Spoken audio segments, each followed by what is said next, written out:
Bom, acho que nós podemos começar. Então, bom dia a todos. Para começar esse workshop, como não é um workshop exatamente de química, a gente tem que lembrar que a ética é um valor que interessa a todos nós como cidadãos, especialmente nesses últimos tempos que nós estamos passando. A integridade científica, ela também não pode ser confundida, ela interessa a todos os cidadãos, já que o que a gente produz aqui dentro tem que ser reproduzido fora, em outros lugares, e tem que, finalmente, se nós temos sorte, se tornar alguma coisa útil para a sociedade. Então, os assuntos em discussão hoje aqui nos interessam sobre todos os aspectos. Então, por isso, eu agradeço muito a presença de vocês aqui. Eu vou chamar os membros da mesa para a abertura. Vou começar pela nossa colega, professora Tereza Tivaz, que vem aqui compor a mesa, representando a reitoria.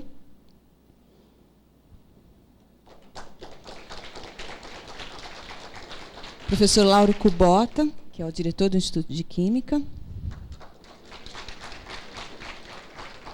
Professor Carlos Roque, representando a comissão de pesquisa.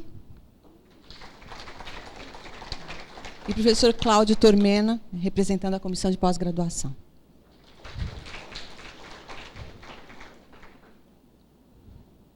Vamos iniciar ouvindo a professora Tereza.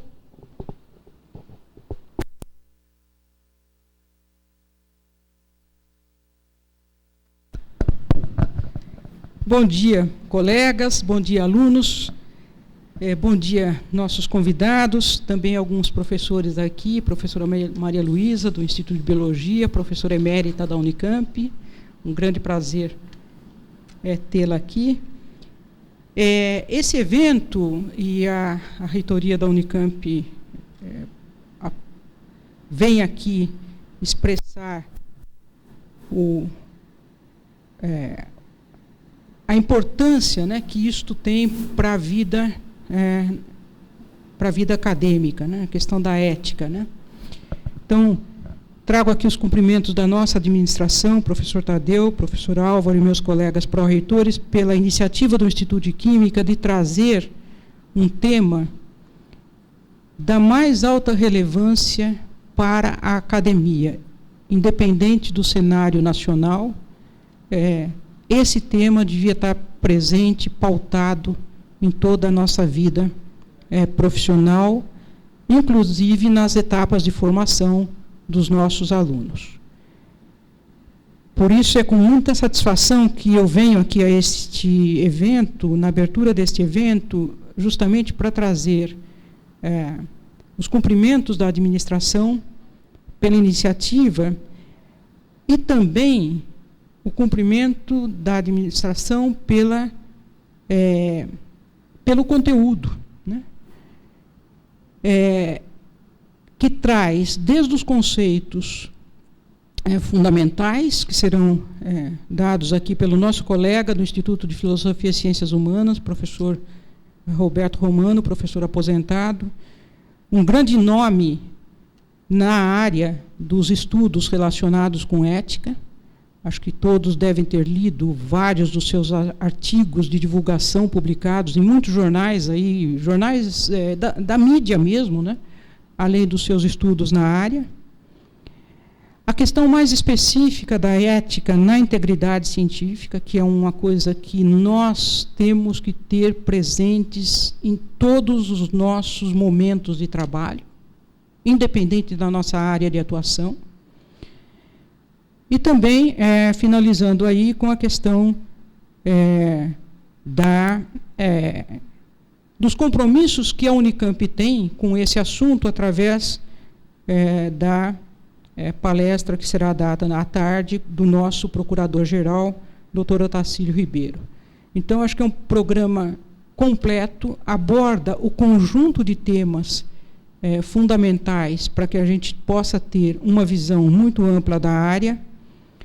E, portanto, só tenho a cumprimentar a iniciativa do Instituto de Química de organizar e abrir a oportunidade para que a gente traga a discussão desse assunto na universidade e, em particular, no Instituto de Química.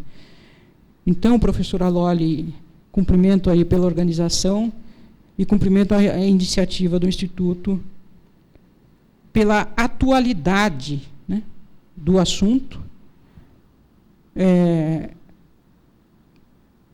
não só dentro, né, da universidade, mas também fora da universidade. Então, parabéns pela iniciativa e agradeço, em nome da universidade, imensamente os nossos convidados que estão se dispondo, né, a debater, professor Romano, professor Pili, professora Sônia, doutor Otacílio. Acho que é um momento muito importante para que a gente passe para os nossos alunos uma visão de como essa universidade quer encarar a questão da ética, quer seja profissional, quer seja no nosso comportamento como cidadão. Então, obrigada pela iniciativa e cumprimentos pela ideia. Vamos ouvir, então, o diretor do Instituto de Química, professor Lauro Kubota. Bom dia a todos. Primeiramente, gostaria de cumprimentar aqui os membros da mesa, né? A professora Tereza, representando a reitoria da Unicamp, o professor Tormenta, que auxiliou bastante, principalmente na questão da trazida, né, da professora Sônia, então arcando com os custos financeiros. Então, gostaria de agradecer o Tormenta de ter realmente auxiliado nessa questão. Também o professor Roque, né, que é o vice-coordenador da comissão de pesquisa, que aborda esse tema da integridade em pesquisa, que é muito importante, como a Teresa já mencionou.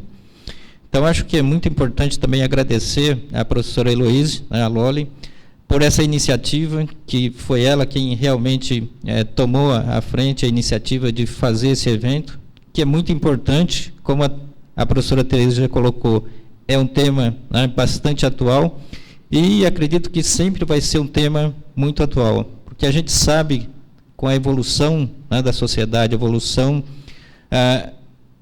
global, né, principalmente o comportamento vai se alterando, os padrões vão se modificando, e saber qual que é o padrão de qualidade, aquele padrão que a gente quer como ética, né, da sociedade, da nossa academia, da nossa sociedade de maneira geral, é muito importante. E sempre poder discutir, saber quais são os princípios importantes, aquilo que vai nos guiar pela integridade, pela real, né, necessidade que existe para que tenha, né, não só na academia, mas também no nosso dia a dia, uma sociedade justa e uma sociedade que possa realmente seguir padrões de comportamento que realmente vai, né, nos trazer uma qualidade de vida muito melhor. Então, nesse ponto, né, acho que é muito importante ressaltar, e essa questão da mudança de padrão, né, acredito que já esteja sendo refletido aqui, porque a gente esperava ter um comportamento, ou pelo menos um comparecimento de muito mais pessoas, principalmente os docentes, mas acredito que muitos devam estar assistindo, porque assistindo pela transmissão, porque foi disponibilizada também a transmissão via web. Então, espero que todos estejam assistindo, aproveitando, e realmente essa necessidade que existe discutir, né, e realmente a gente está atento para que a gente possa estabelecer nossos padrões de qualidade, nossos padrões de princípio, para poder ter a integridade, não só na pesquisa, mas também no dia a dia como um todo. Então, agradeço à professora Loli por estar organizando, e realmente tenho que agradecer também ao professor Roberto Romano, né, que se dispôs a vir falar aqui nesse workshop, que vai nos trazer uma contribuição muito grande. A professora Sônia, que vem do Rio de Janeiro, né, da UFRJ, que é importante ressaltar aqui que ela é uma das organizadoras que está trazendo o Congresso Internacional de Integridade, né, e Ética em Pesquisa, que vai ser organizado no Rio de Janeiro. Então, esse é um ponto muito importante, ressaltar o tamanho da importância que tem, né, de ter a presença dela aqui, abordando esse tema da integridade em pesquisa. E também, à tarde, a gente vai ter o professor Pili, né, que é o professor da casa, abordando também essa questão, né, de ética, questão da fraude científica de maneira geral. Então, gostaria de agradecer também a disponibilidade do professor Pili em estar ministrando isso. E, finalmente, né, a última palestra vai ser fechada com a palestra do professor, do Dr. Otacílio, né, que vai abordar a questão, né, de como conduzir, como aplicar, né, essas questões em termos de penalidade quando há desvio de conduta. Eu acho que esse é um ponto importante para que a gente possa estabelecer e discutir de maneira bastante ampla, né, essa questão de integridade, principalmente na questão da pesquisa, que é no meio da academia aqui que a gente está vivenciando. Então, gostaria de agradecer a presença de todos e espero que tenha, né, um bom proveito durante todo o workshop. Muito obrigado. Professor Carlos Roque, pela Comissão de Pesquisa. Bom dia a todos. Em nome da professora Tereza Tivaz, eu saúdo todos os colegas da mesa, professor Lauro Cobota, professor Cláudio Tormena e professora Loli. E parabenizar principalmente a comissão que organizou o evento. É uma workshop, sem dúvida alguma, de grande relevância nos dias atuais. A questão ética, ela vai bem além do simples fato de se fabricar dados ou simplesmente erros propositais. Existe uma questão chamada ambiental, que é se o ambiente cria pressão e ele é sujeito à pressão, ou se é o indivíduo, seria uma maçã podre dentro do sistema. Quer dizer, a questão ética, ela vai bem além desses fatores que são preto e branco. Existem dilemas éticos que a gente de vez em quando encontra na mídia, a questão genética, que leva a questões bem complexas e para as quais nem sempre se tem uma resposta muito clara. Então, a questão ética, ela permeia a vida científica e a nossa própria vida pessoal, sobre o que fazer, muitas vezes, com dados que nós temos à mão, revisando papers, o que fazer com aquilo se é uma informação privilegiada. Vamos dizer, essas são questões que estão no dia a dia, principalmente para os jovens que ainda vão encontrar muitos desses problemas. Na hora de estar com a informação privilegiada, o que você vai fazer com ela? Você vai utilizá-la em seu proveito, para o seu trabalho? Existem casos onde essas questões elas são pegas pela sociedade, tá? Mas é sempre uma minoria. E a questão da ética também traz a questão da credibilidade, a credibilidade da universidade perante a sociedade. Isso é extremamente importante. Então, a sociedade nos cobra isso, nós somos financiados pela sociedade, existe o dinheiro público e eles querem saber se o que está sendo feito é íntegro, se tem honestidade. Então, cada vez que essas falhas ou essas falhas de conduta ou desvios de condutas acontecem, elas comprometem a própria credibilidade das instituições. Daí a importância delas, elas são de altíssima relevância. Em vários lugares do mundo, a questão de cursos de ética são obrigatórios, inclusive para alunos de pós-graduação, porque eles enfrentam, ou vão enfrentar, assuntos ou questões de altíssima complexidade, e cada vez essa complexidade aumenta na sociedade moderna em função da tecnologia e dos avanços tecnológicos. Isso pode nos colocar em uma série de dilemas. Portanto, eu parabenizo a comissão e acho bastante oportuna a questão da workshop para iniciar um debate sobre a questão de ética e integridade científica. E, em particular, para a Unicamp, que tem aparecido na mídia, isso é uma questão crucial para nós, para tentar fazer com que casos desse tipo, não completamente eliminados, minimizados, ou que sejam casos realmente bem fora da curva. Então, parabéns pela iniciativa, e eu desejo que seja um dia bastante produtivo a todos vocês, ressaltando mais uma vez que o tema é amplo e vai além do nosso dia a dia, até nas relações interpessoais também. Muito obrigado. Professor Cláudio Tormena, pela Comissão de Pós-Graduação. Bom dia a todos. Gostaria primeiramente de cumprimentar os membros da mesa, a professora Loli pela iniciativa, extremamente oportuna, como o professor Roque comentou, pelos problemas que a universidade vem passando. Acho que é muito importante a gente discutir o tema. Gostaria de agradecer aos palestrantes pela disponibilidade de estar aqui conosco no dia de hoje. E eu também, assim como o professor Lauro, eu vejo poucos alunos, eu espero que todos eles estejam na frente dos seus computadores, pelo campus, tendo a oportunidade de discutir ou de ouvir, né, o que está sendo falado aqui hoje, que o dia de hoje sirva para plantar uma sementinha para cada ação ou cada ato que nós vamos fazer, tanto na vida fora da universidade, como na vida dentro da universidade, dentro dos laboratórios, na hora de escrever uma tese, uma dissertação, um artigo científico, a gente repense o que está sendo feito para evitar problemas futuros, seja em qualquer instância que isso venha a acontecer. Então, eu acho que o dia de hoje serve para a gente começar a visualizar o que é ou como que deve ser a conduta em todos os campos que envolve o tema que vai ser abordado. Então, gostaria de desejar a todos um dia muito produtivo e agradecer novamente. Obrigado.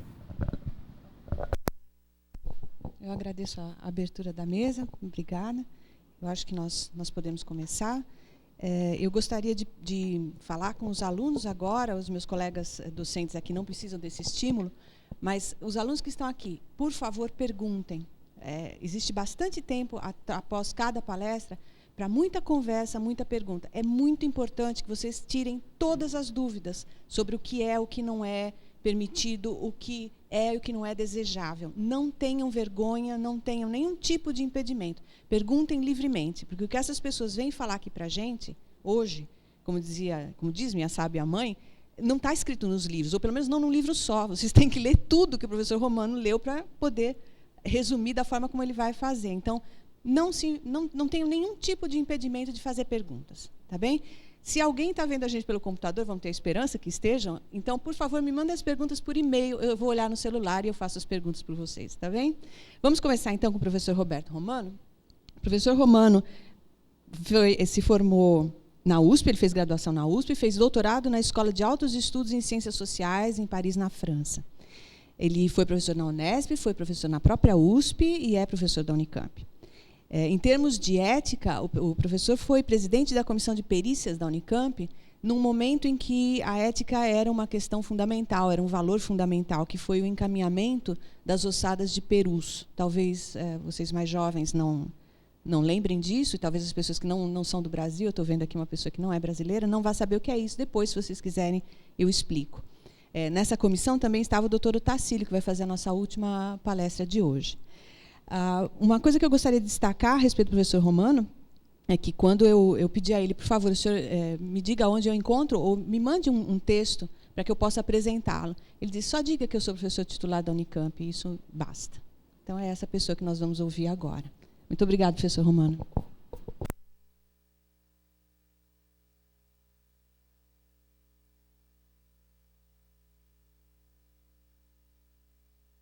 Pelo convite e obrigado aos alunos pela presença. Eu gostaria de contar um fato que dá bem a ideia do problema. Depois do governo Collor, a ética na política virou assim um mantra. Todo mundo falava da ética da política, e até hoje se fala em ética na política. E a comissão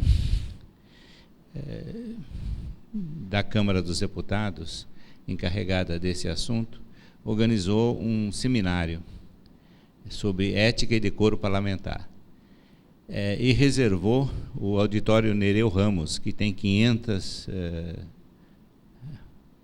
lugares.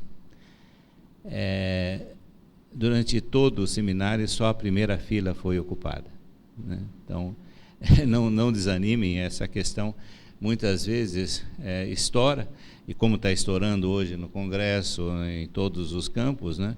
Mas nem sempre o começo é fácil. Um fato também interessante, eu estava no aeroporto Santos Dumont, conversando justamente com o ministro Eros Grau, que nos ajudou muito a pensar a questão do direito aqui na Unicamp, que até agora nós não temos, né? E quando eu deixei a conversa com ele, eu escutei alguém gritando, Romano, Romano, né? E aí eu reconheci a pessoa muito dificilmente e perguntei aquelas coisas de sempre, né? O que você está fazendo e tal? Ele disse: eu estou dando assessoria ética para a Petrobras. Então, vocês também notem a dificuldade da questão. Era um doutor em ética que estava fazendo assessoria ética para a Petrobras. Então, a coisa é mais complicada do que nós imaginamos. Tem mais meandros do que nós imaginamos. Eu, em vez de recolher uma série de conceitos sobre ética, eu preferi seguir um caminho de uma disciplina que recolhe boa parte dos saberes nas ciências humanas, mas que tem implicações diretas em todas as demais ciências praticadas na universidade, que é a etnologia. E por que eu escolhi a etnologia? Porque, em primeiríssimo e último lugar, a ética não é uma disciplina teórica. Ela surgiu como um conjunto de pensamentos sobre corpos. A própria palavra hexis, no grego, significa postura corporal. Então, nós não podemos angelizar a ética, mas nós temos que perceber que ela tem relação direta com corpos humanos em relação. Ela é um conjunto de atitudes corporais e depois mentais que são praticadas correta ou incorretamente no cotidiano. Então, quando você fala de postura, por exemplo, você já lembra um aspecto importantíssimo da ética, que é o fato dela se tornar um comportamento automatizado que é repetido sem consciência. Então, se você aprendeu a sentar corretamente, você faz isso corretamente. Se você aprendeu a sentar erradamente, você está tendo um comportamento ético, sim, mas errado. Então, o grande perigo da vida ética é justamente esse automatismo do comportamento. A pessoa faz porque aprendeu, e repete e vai piorando a situação, vai se tornando cada vez mais automático. Eu sempre digo, por exemplo, que no Brasil, o ético do trânsito é quando você vê o sinal vermelho, você pisa no acelerador. E se você for falar com o motorista, ele vai ficar furioso, ele não é assassino. Mas a ONU não aceita os dados de acidentes de trânsito no Brasil porque ela considera assassinatos. Se mata mais no trânsito brasileiro do que em muitas guerras. Então, é esse tipo de comportamento que se torna inconsciente, que se torna automático, que é um perigo muito grande, sobretudo quando nós estamos falando de produção técnica e científica e humanística.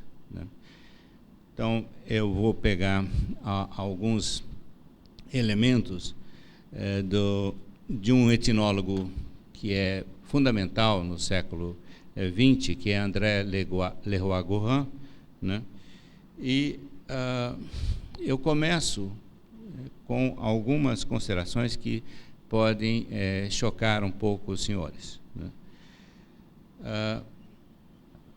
Como disse muito bem alguém que estava na mesa, eu sou velho, eu não me lembro dos nomes direito,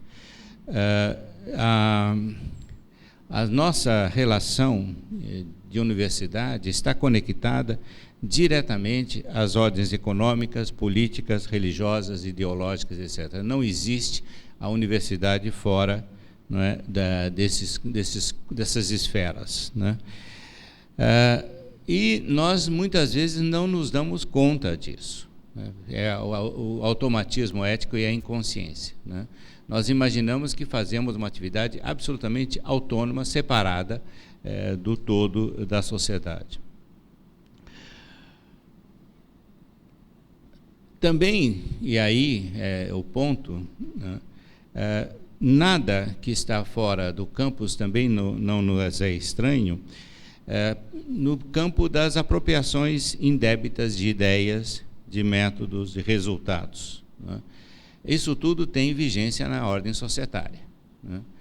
não existe sociedade sem esse tipo de apropriação e de delito, né? E eu gostaria de lembrar essa questão que é trazida por Platão na República. É a famosa lenda de Giges. Giges era um pastor que vivia na Lídia, e ele descobre num cadáver um anel, e ele coloca esse anel e ele percebe que quando ele move o anel para um lado, ele fica invisível. Fica invisível e, portanto, ele foi para a capital, se apossou da esposa do rei, matou o rei e se tornou rei e tirano da Lídia. Essa questão da invisibilidade, né, e também em outro ponto da República, Glaucon pergunta ao seu interlocutor: se ninguém estivesse te vendo, você agiria de maneira correta, de acordo com a justiça? Né? E aí alguém também falou hoje na questão da justiça, né? Se existe um autor realista, esse se chama Platão, né? Diz ele, Sócrates, num certo momento, diz: escuta, você está falando de justiça, mas a justiça é como uma caça. Ela está lá no meio da moita. Ninguém agarra a justiça definitivamente, porque ela escapa pelos pés da gente, né? É muito difícil você ter a justiça. A justiça, dentro do tempo e do espaço, a justiça é necessariamente fugidia. Ninguém pode dizer que pegou a justiça, esta é a justiça e eu sou o justo, não é? Portanto, o que nós precisamos, em termos de percepção de justiça e de ética, é perceber o quanto o nosso corpo, e eu insisto, o nosso corpo é frágil e dependente de paixões e de desejos. Se nós olvidamos isso, imaginamos que somos mentes impassíveis, lógicas, etc., nós esquecemos 99% da questão ética. A maior ética do Ocidente, escrita por Spinoza, ela cuida em 99% das paixões do corpo, não é? Dos desejos, não é? Daquele tipo de percepção que nós temos no nível mais primário da nossa existência. Então, voltando a essa questão da justiça, nós não podemos esquecer nunca que o roubo, que a apropriação indébita, que o plágio, que todo esse conjunto de males existe na sociedade e no Estado, né? Já Santo Agostinho dizia que os próprios Estados são quadrilhas organizadas, né? Então, você não pode ter esse tipo de visão angélica do mundo, né? Um outro autor, o Hegel, afirma que a reunião dos intelectuais, dos universitários, é o reino animal do espírito, né? Nós temos, no reino animal do espírito, nós temos leões, nós temos tigres, mas nós temos hienas também, né? Então, nós não podemos imaginar que essa comunhão acadêmica, aliás, eu sempre digo que é uma espécie de contradição, você fala de comunidade acadêmica, porque ela se nutre dessa violência interna, né? Desses desejos, né?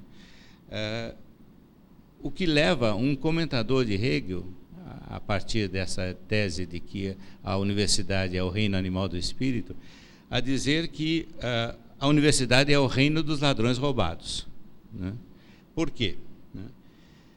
Porque, se pensarmos bem, e a advertência já vem de Platão, mas passa por Pascal, sobretudo, o inventor da máquina de calcular do século XVII, nós não temos o direito de dizer o meu livro, minha pesquisa, né? Tais fenômenos são plurais no pretérito, no presente e no futuro, né?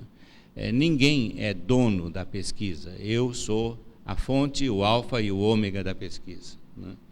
Para chegar a alguns enunciados novos, alguns métodos novos, etc., nós emprestamos o passado e criamos e inventamos novas técnicas, novos métodos, novos conceitos, né?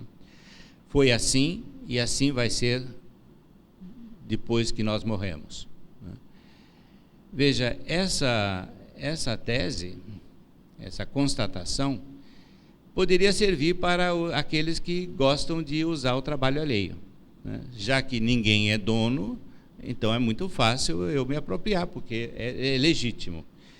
Mas aí está o ilusório, né? Justamente porque nós não somos donos da nossa pesquisa, nós não somos donos do nosso método, não somos donos dos nossos dados, né? A nossa responsabilidade triplica, porque nós recebemos coletivamente e nós produzimos para a coletividade, né? Portanto, nós não temos o direito de uso e abuso da pesquisa. Nós temos aquela figura do direito romano, do direito de propriedade. Não existe isso, né? Se recebemos, então, do passado formas técnicas e científicas autênticas, devemos transmiti-las também autênticas aos nossos sucessores. Existe na história da ciência e na história da filosofia e na história da cultura um conjunto de querelas, né, sobre a nomeação, né? O cálculo se deve a Newton, se deve a Leibniz, né?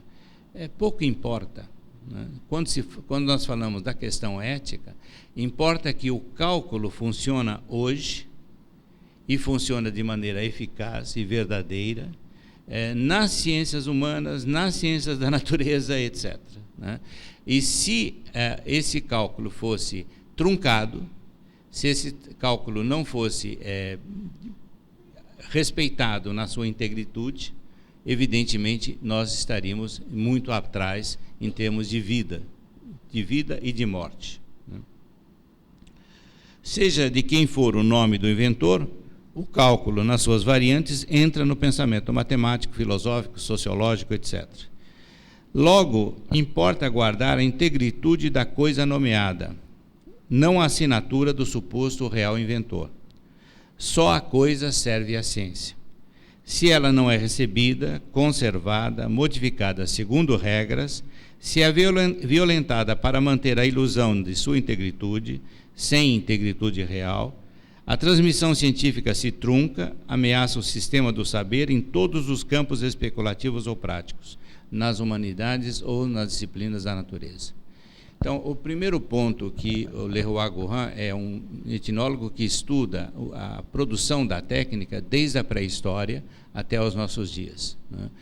O trabalho dele é absolutamente fantástico nessa linha. Então, ele vê essa produção da técnica e da ciência, evidentemente, como um sistema. Se você não percebe essa relação sistemática do campo técnico e do campo científico, você não percebe a importância do que você está fazendo num determinado momento. Você não sabe relacionar a importância daquilo que você faz com a totalidade do avanço científico da humanidade, né? E aí, para você é fácil. Se você quer fraudar uma pesquisa, você frauda.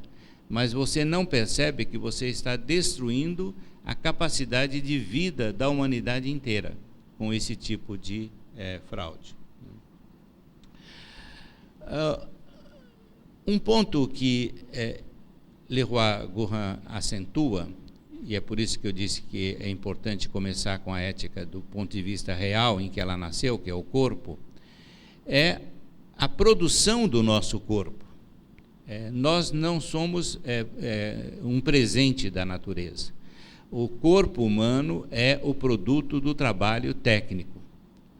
Então, ele mostra muito pacientemente como a nossa postura corporal ereta foi produto de milênios de trabalho. Com esse trabalho de postura ereta, nós diminuímos o prognatismo. Diminuindo o prognatismo, nós aumentamos a capacidade ocular e a capacidade para o cérebro.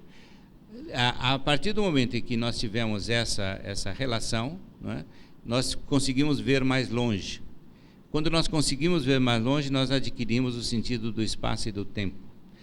Isso tudo vai se encadeando de uma forma cada vez mais complexa e sempre sistemática. Não há modificação num sentido do corpo sem que todos os demais acompanhem, né? Você vai ter, então, a produção da palavra, da linguagem. Essa produção da linguagem fica ininteligível sem a diminuição do prognatismo e a ampliação do cérebro. E o trabalho das mãos. Então, no caso do trabalho das mãos, ele acentua esse aspecto politécnico da mão, que é uma coisa notada pelos gregos, por Aristóteles, etc. A mão não é um instrumento, ela é um instrumento de instrumentos. O homem é um tool-making animal, né? Então, esse elemento faz com que você tenha, né, no traço técnico, necessariamente, né, a produção do seu corpo, mas a produção do seu corpo se dá junto com os demais, né?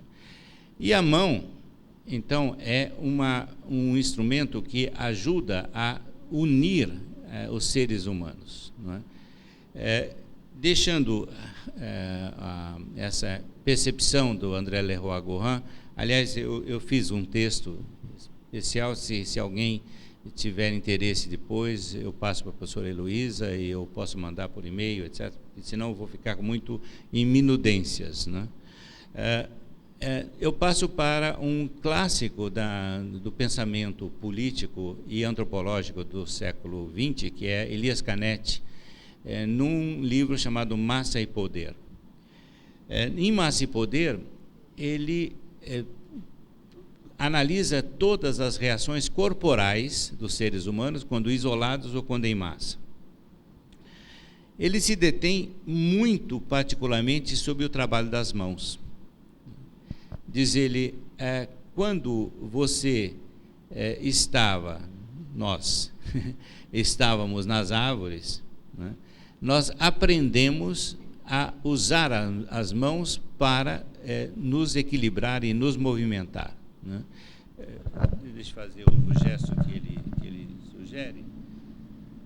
Para que você possa passar de um galho para outro, você precisa ter esta mão forte, agarrando, e essa soltando. Essa sincronia, né, é uma conquista de muitos e muitos anos. Então, essa passagem da mão que solta e da mão que prende, sincronicamente, ao mesmo tempo, é que nos permite a movimentação no espaço de uma maneira segura, né? Ele passa dessa relação para o comércio. Diz ele, o que acontece no comércio? No comércio, quando você oferece um objeto, o outro oferece um dinheiro. A qualquer momento, você pode puxar o objeto e o outro pode puxar o dinheiro, né? Donde um elemento que já está nas árvores, que é a confiança na mão do outro.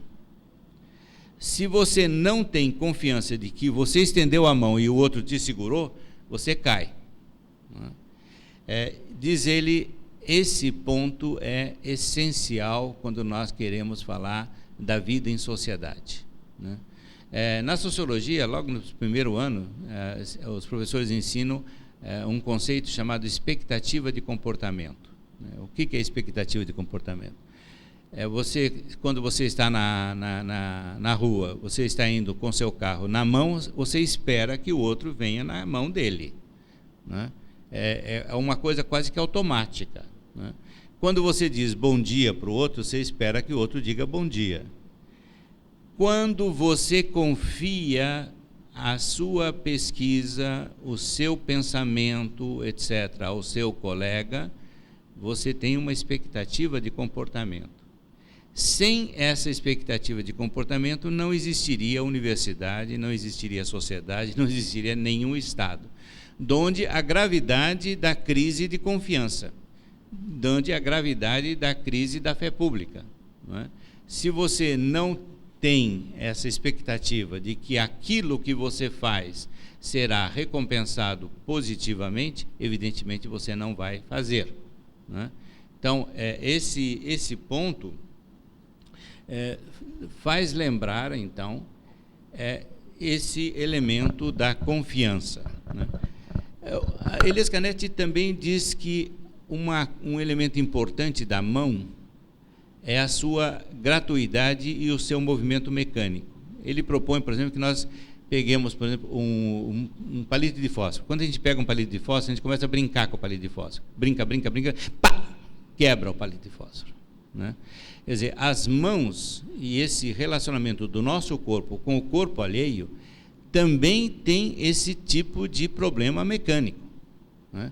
Quando nós abusamos do nosso corpo, da nossa força, da nossa influência, nós quebramos a confiança, né? Então, esse ponto o leva a questionar certos fenômenos de massa que são importantíssimos. Por exemplo, a inflação, né? O que acontece na inflação? A inflação é quando você ele começa com uma relação corporal. Quando você recebe uma moeda pelo seu trabalho, aquela moeda pesa na sua mão. Aquilo tem significado, né? Aí, com a invenção do papel moeda, começou a pesar menos, né? Quando você tem uma inflação de bilionésimo, como é o caso da inflação da República de Weimar, você, para comprar um pão, você tem que levar 10 carrinhos. Você não tem mais confiança naquele dinheiro, você não tem mais confiança na sociedade, você não tem mais confiança no Estado, sobretudo, você não tem mais confiança em você, no seu corpo. Você perdeu a relação de prazer de existir, né? Para você, viver é uma expectativa de medo e de morte, né?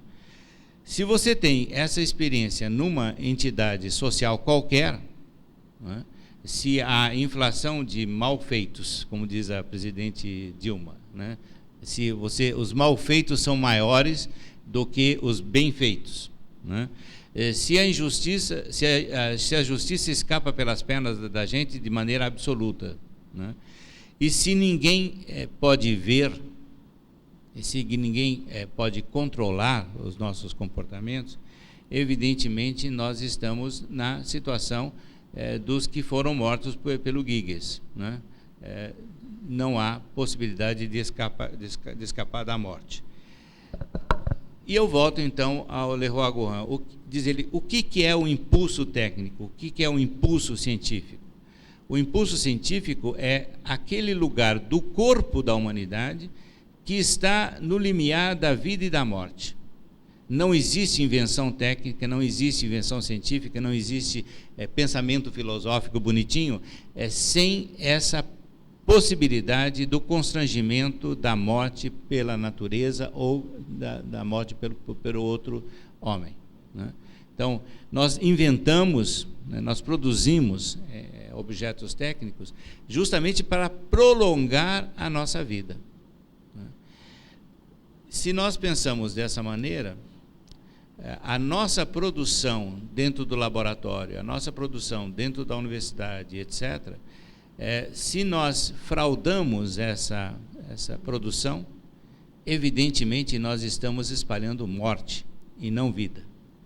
Nós estamos colaborando para a destruição da humanidade. Por mais que isso aparentemente não seja visto. Essa ilusão do Glauco, essa ilusão do Giges, né? Eu faço, mas ninguém vê, né? Ninguém vê, mas os resultados são mais danosos ainda, porque justamente não passaram pela consciência da coletividade, não passaram pela consciência do outro. Você puxou a mão, o outro caiu e você continua com a fama de professor honoris causa de não sei o quê, não sei o quê, não sei o quê. Na história do Prêmio Nobel, vocês conhecem muito esses casos, né? Pessoas que lutaram e o parasita que no final recebeu o Prêmio Nobel, né? Então, esse tipo de coisa é comum, mas ela não é absolutamente passível de ser perdoada, né? Quando você propõe uma série de regras éticas, né, eu sempre digo, olha, tome muito cuidado com os códigos de ética, né, porque os códigos de ética, muitas vezes, são uma forma de imposição do grupo vencedor sobre o grupo vencido, né? Você ganhou, né? E aí você faz um código de ética para o outro seguir aquilo que você pensa, aquilo que você propõe, né? Para que um código de ética pudesse ser mais eficaz, seria necessário que os vencidos também participassem da sua elaboração, né? De tal modo que você tivesse um código de ética gerado democraticamente.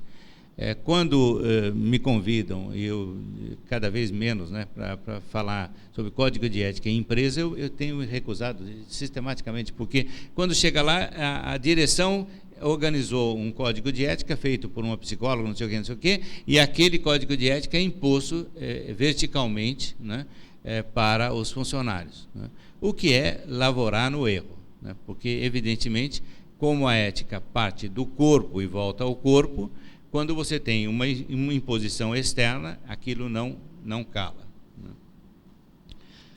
Então, no caso do Lerroy-Gourhan, ainda na questão da técnica, diz ele, para que nós possamos entender o funcionamento da técnica, nós temos que usar dois elementos que aparentemente são contraditórios. Para que uma sociedade sobreviva e se expanda tecnicamente e cientificamente, é necessário que ela seja capaz de emprestar técnicas e conhecimentos de outra sociedade e inventar. E diz ele, só é capaz de inventar quem é capaz de emprestar e vice-versa. Você não existe, ele analisa os instrumentos mais primitivos, os mais rudes, né? E mostra como você tem ali um empréstimo e uma invenção em cima do empréstimo. O que ocorre quando você faz a fraude técnica ou a fraude científica? Você trunca o processo do empréstimo e o processo de invenção. Por quê? Porque o processo de empréstimo e invenção não são individuais ou grupais, eles são coletivos. Se você não consegue fixar numa sociedade inteira procedimentos técnicos, em balde você empresta técnicas, né? Se você pega uma geladeira e coloca numa tribo indígena e coloca lá no meio, né? O índio vai usar para armazenar alguma coisa, alguma frutinha, alguma coisa, mas ele não sabe como é que faz a geladeira e qual é a função específica dela, né? Quando você tem uma sociedade como a brasileira, aí me perdoem, de vez em quando eu saio, né? E que você tem 1,7% do PIB aplicado em ciência e tecnologia. O presidente Luiz Inácio da Silva disse que no fim do seu primeiro mandato ele estaria aplicando 4% do PIB em ciência e tecnologia, né? E se você pensa ainda nos cortes que estão sendo feitos, né, nos orçamentos da universidade, etc., você vê que não basta você ter iPhones lindinhos, né, iPads e outras coisitas mais, né? Você está agindo como o índio. Você, com todo o respeito que eu tenho pela cultura indígena, que é extremamente sofisticada do ponto de vista técnico, né? Mas você está usando um instrumento ao qual você não teve acesso ao processo de empréstimo e de invenção, né? Sempre se critica o Japão, a China, etc., porque eles roubam e eles, né? Mas eles fazem, pelo menos eles produzem e inventam, né? No Brasil nós não fazemos nada disso, né? E aí nós falamos de crise da indústria, crise disso aqui. Na verdade nós temos uma crise mais profunda, que é justamente essa crise da não produção por nós, né, de instrumentos técnicos e de instrumentos científicos a partir do empréstimo de outras culturas, né?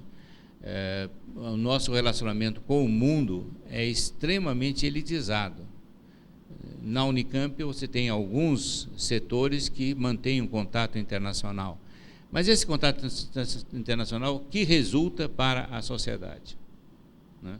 Vocês sabem bem, há uma pesquisa da FAPESP que mostra que do Recife até o Rio Grande do Sul, o Brasil tem um parque de produção científica e técnica comparável a países europeus, por exemplo, a Itália, etc., etc., né? o que nós fazemos desse parque em relação à produção da sociedade, né? Então, isso redunda na nossa situação. É muito fácil a tentação de fazer passar um trabalho copiado como o meu. Mas você esquece que essa apropriação é infértil. Ela não vai gerar novos elementos. Isso é, ela está fora daquilo que é propriamente a técnica e a ciência. Ela não entra no processo de empréstimo e de invenção, né? É inutilizável, tão inutilizável que, a partir do momento em que aquela ilusão de que eu estou fazendo e ninguém está vendo, a ilusão de Giges, né, desaparece, o trabalho é desconfessado pelas revistas científicas, etc., etc., e aí tem as consequências que o doutor Otacílio vai dizer, né, e que a minha colega, que vai falar depois de mim, vai expor melhor, né. Então, eu volto a esse ponto do corpo. Por que é importante que você invente ou que você faça, junto com o seu grupo, elementos novos? É que eles são sinais de vida. Quando você está diante de um problema matemático extremamente complexo, um problema lógico extremamente complexo, e você consegue resolver, o seu corpo se dilata, você fica alegre, você percebe que você venceu a morte, que você venceu a dor, né? Esse é a grande gratificação da arte, da ciência, da técnica, etc., né? Você fazer a coisa certa e você conseguir inventar, você conseguir criar relações novas, é alguma coisa que aumenta o seu corpo. E eu gostaria que a pessoa que foi tentada um dia, ou que usou esse recurso de ladrão roubado, né, que ela prestasse atenção no seu corpo quando ela anda pelos corredores da universidade. Ela vai perceber que ele é assim, ó, né? Ele está sempre esperando a punição, né? Ele não está usufruindo aquilo de dentro para fora, do corpo para a mente, do corpo para a alma, né? Spinoza, volta a insistir, dizia sempre que a alma é metáfora do corpo, não o corpo metáfora da alma, né? Quer dizer, você primeiro é corpo, você sente, você tem medo, você tem alegria, você tem desejos, né? E a invenção artística, tecnológica, científica, ela traz alegria, né? O sinal importante dela é a alegria do seu corpo. Pouco importa se aquela invenção vai ser reconhecida, vai ganhar prêmio da Unicamp, etc., etc. Vai ganhar a bolsa da FAPESP, etc. Isso vem depois, né? O importante é essa relação corporal de prazer, de alegria, né? De vida, né? Portanto, quando nós falamos da questão ética, nós temos que ver nessa linha, porque boa parte das análises que nós fazemos se ligam ao aspecto negativo, né? Você rompeu a regra, portanto você vai receber tal punição, assim, assim, assim. Mas a maior punição que pode ser dada ao indivíduo que não produziu autenticamente, né, é o fato dele ter perdido a alegria da sua própria descoberta. Porque ele poderia chegar até lá, sem passar pela muleta do outro, né? Ele poderia chegar até lá. Ele é inteligente, ele tem capacidade. O que ele não teve é disciplina, paciência e gosto pela coisa, né? Eu sempre pergunto para os meus alunos de pós-graduação, agora são poucos, porque eu já estou aposentado, mas se o objeto de pesquisa que ele se propõe diz respeito à mente e ao coração. Porque muitas vezes a pessoa tem interesse mental num objeto, num tipo de pesquisa, mas o coração não vai por ali, ele está querendo outra coisa. Às vezes o coração bate por aquele objeto, mas a cabeça não funciona naquele registro. Então é preciso que você tenha um autoconhecimento, um prazer de si mesmo, não é? Que que você esteja bem consigo próprio para que a ética funcione de uma maneira correta, né? Quando você tem disfunção ética, pode ter certeza que você tem sinais de morte no indivíduo, no grupo e na sociedade, né? Você não tem sinais de vida, né?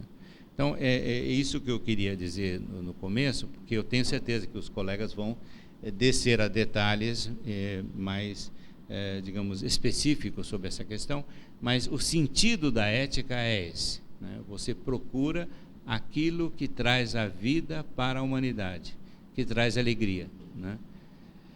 Se veio tristeza, se veio morte, pode ter certeza que algum sinal de erro está sendo praticado naquela função.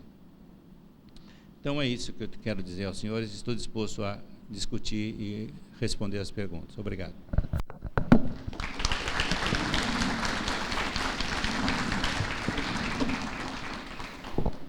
Bom, eu acho que nós levamos um banho de coisas novas, né? Toda essa palestra do professor, ela nos atinge, mas eu tenho certeza, eu acho que poucas pessoas aqui pensaram da forma como ele pensou. Por isso é sempre bom a gente trazer o professor Romano para conversar com a gente sobre qualquer assunto. Certamente vem um enfoque novo, certamente. Então, agora o assunto está aberto para discussão, professora Anita. Nós não temos um terceiro microfone, certo?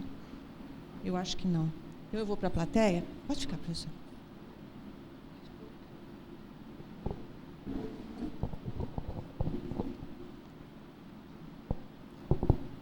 Professor Romano, eu gostaria de dizer que há muitos anos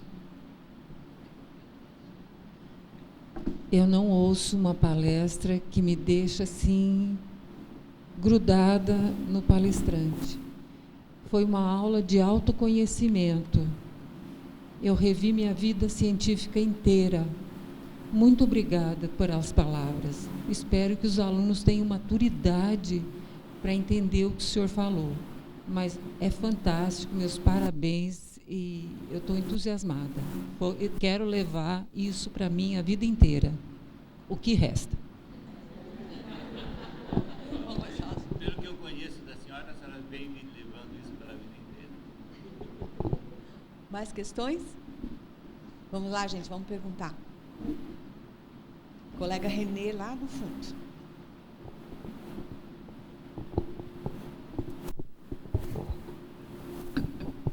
Professor, eu concordo com a Anita, foi realmente parabéns pela palestra.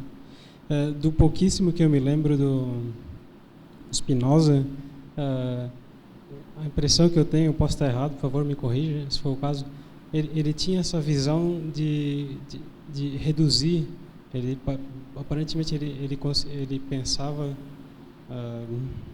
a vida e a mente como era possível explicar a partir de elementos, partículas originais.